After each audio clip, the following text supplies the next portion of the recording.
I guess it would have to depend on how this holds up and reflects its time, like Taxi Driver does, because Taxi Driver came out just after the ending of the Vietnam War, and it's about a Vietnam War veteran. So I think it's going to be interesting to just see how if this lives up with any kind of historical reputation, like Taxi Driver. It's weird. And I agree with you on that. I think it's going to depend on where the culture unfolds in the next coming years. Like if we go to a darker place than where we're at now, I could see it holding up a little better. But if we pull ourselves out of the muck, so to speak, it could look like an overreaction to something. Well, you see, the tone of the film actually kind of even conveys that, because if we're going to talk about Ethan Hawke, if he's truly going off the rails, and if we're all agreeing to that, then the other characters are right when they tell him that, yeah, times are a little different right now, but we just need to continue to live like we have. And this is all said by Cedric Kyles. In one of their opening exchanges, or at least about midway through the film, he very level-headed and says, yeah, listen, we're not going to pretend that things are completely okay, but at the same time, we just got to move on and continue how we normally do. And Ethan Hawke's character is the one seeking this kind of bombastic, well, literally, retribution of unjust and unrequited abuse of our world and endangerment of our people. And maybe his actions and his motivations are an encapsulation of just how over the top and radicalized some well, really a bunch of people on either side of the political or ideological aisle. Do you think that Paul rest. Schrader looks at Ethan Hawke's character, Ernest Toller, as somebody who is justified in his feelings or actions, or do you think he actually is trying to position him as the nut that he becomes? That's a good question, because we're talking about the guy who, again, was investigated by the FBI. Yeah, so after the that's election. the thing that trips me up, is does he view Ernest Toller as somebody who has been consistently wrong? Or does he look at him as a man who's justified in his anger, who does the wrong thing, and that the characters like Cedric Kyles and others who are complacent to the rotting of the earth are the bad guys, as opposed to the voices of reason? Yeah, I think that's an interesting dynamic to set up, because the good guys in this case, who we would probably see as the good guys, Yeah. are the bad guys. So that's kind of another Well, yeah, dramatic irony that's there. that's the thing I really admire about this movie, whether it was intentional or not, is you do have a flip-flop there, where the complacent are the more rational people, right? Where they are looked at as the positive light of the film and the person who matters. And maybe he has a point in that, yeah, we shouldn't be letting the earth die and the environments rot. Sure, okay.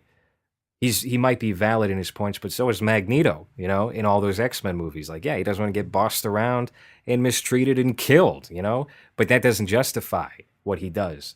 It's interesting. It's very interesting. Do you think it matters what Paul Schrader intended if this is a message that came across instead?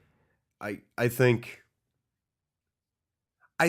something is, yeah, there is a mesh of things being said there that I think should be maybe interpreted as, you shouldn't be completely negligent to everything going on, but keep your sanity and don't let it eat you, in layman's terms. So what, in terms of what matters, in terms of, like, you mean the environmental stuff, or do you mean in No, terms I of just mean what has been communicated regarding being so woke that it drives you mad, as opposed to not doing anything at all and just being caught up in your own personal affairs.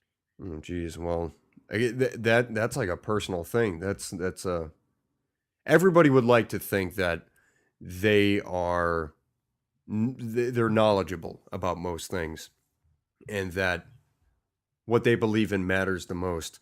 If you believe that going absolutely crazy for it because it's what you believe in is the right thing to do, then I think there's your answer. But that's why I guess this is a really subjective film. You could find yourself on the side of any of these characters depending on what you think of the current state of the world. So maybe Schrader left this open for, well, everybody's going to have a point of view to agree with here, or a point of view to attach Yeah. themselves to here. And I don't know if polarized would be the right word, but maybe he wanted people to just feel like they could fall into either of the, I guess, kind of group thinks, if you will, presented in the movie. And not even about the environment, like we've kind of said, just kind of about the overall attitude Yeah. and worldview and overall kind of Like I said, I philosophy. really don't think that the environment is really central to anything here. And I don't think Paul Schrader really cares about that aspect either. I think like I said before, you can substitute that with just about anything. It's just the reactions to these things and the metastasis of this person's psyche as a result of that. Just to get back to Taxi Driver real quick, let me ask you, who do you find to be a more malevolent character between Ernest Toller and Travis Bickle? I think at least with Travis Bickle, you have a very good idea of Yeah, what he's been through. he's kind of a nasty And character, but it's different in the end in that I would actually make the argument that he's more of a toxic character than Ernest Toller just because he acts, and Ernest Toller just kind of idly sits by and lets his thoughts uh, decay his brain.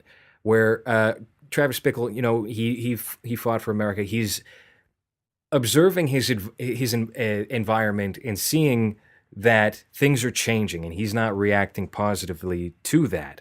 But he then does something in the end which can be viewed as heroic. He saves a child from, sex slavery, essentially.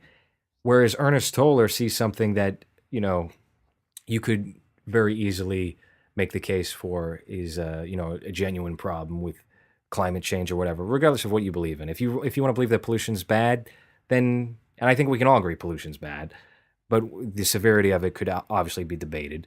Uh, then that's something a little more noble than I don't like that you have blacks and Hispanics moving into New York City and changing neighborhoods or whatever it might be, which is more Travis Bickle's plight.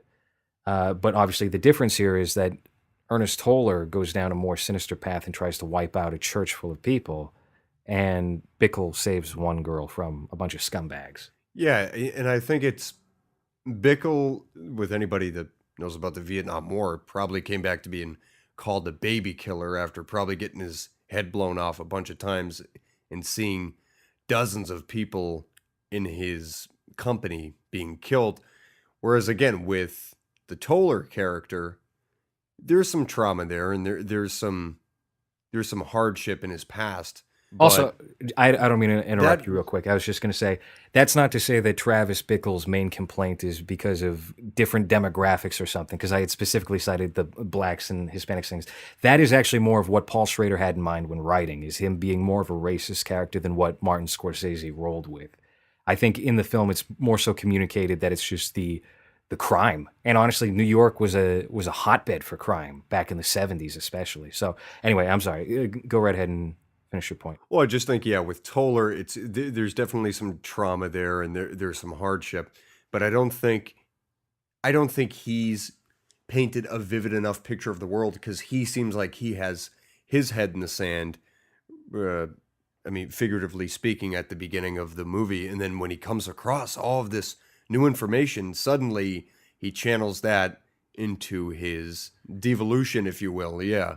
Um, so I can at least believe that Travis Bickle is more genuinely off put by his experiences, whereas perhaps because of Ernest Toller's drinking problem or his existential crisis with his sickness, he just plunges down a horrible path that's not very logically thought. Now, you can say what Travis Bickle does isn't logical because it's terrible, most of what he does.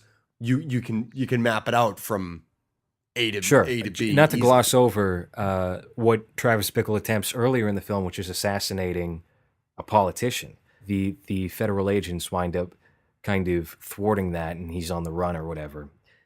So there is that kind of instability where it could have been channeled into something way darker, but it comes out the other end as a hero.